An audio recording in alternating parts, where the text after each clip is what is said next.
now recognize Dr. Miller-Meeks from Iowa for 5 minutes of questions. Thank you, Mr. Chairman, and I thank you, Dr. Morens, for testifying before the Select Subcommittee this afternoon.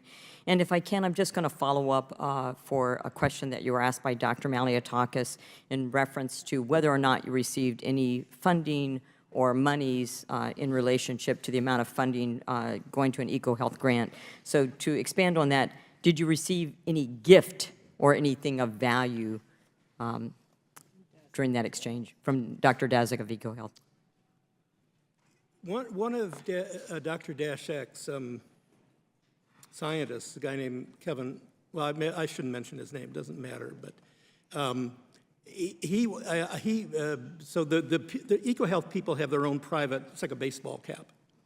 And I made a comment that that's a really cool hat. And he said, I have an extra one. This one's old and it's got some stains on it. I'll just give it to you. So we did. Well, thank you for that. And Dr. Morin, I can understand how very difficult it is for you to be here. You've had an illustrious career. You went to undergrad and medical school at a very prestigious university. I was on faculty at the University of Michigan. You're dual board certified, which is not an easy thing to do, to have dual board certification. As a public health servant and a captain in the public health service, you have been on the forefront on some very important diseases, both virology and other infectious diseases and autoimmune diseases such as Ray's syndrome and Kawasaki's disease. So can you tell us just very briefly, how difficult is it to get into medical school, especially in the 70s and 80s? I don't know. It's,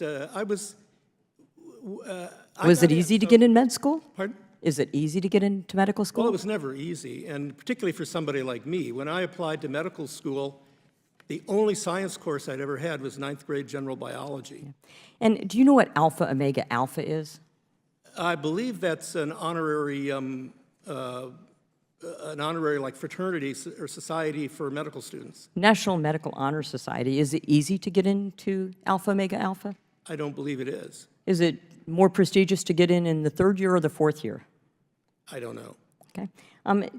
Do you know what a kilt is? A kilt? Yes, sir, a kilt. A-I-L-T, like a Scottish kilt? Yes. Yes. Okay. And do you know what a tarugus is? Say again? It's a Roman garb, such as Roman soldiers wear, sort of like a skirt. I don't think I know that word. Okay.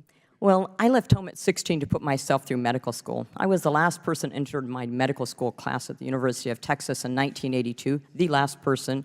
By the 3rd year, I was 12th out of 214 students, alpha, omega, alpha in the 3rd year. I think merit is extraordinarily important. A tarugus is a skirt. A kilt is a skirt. I don't think William Wallace was any less a hero in Scotland because he wore a kilt. Nor do I think Roman soldiers were any less fierce, intelligent, or strategic because they wore a skirt. Now, although I have had differences, political and scientific differences with Dr. Walensky, I've disagreed with her on infection-acquired immunity.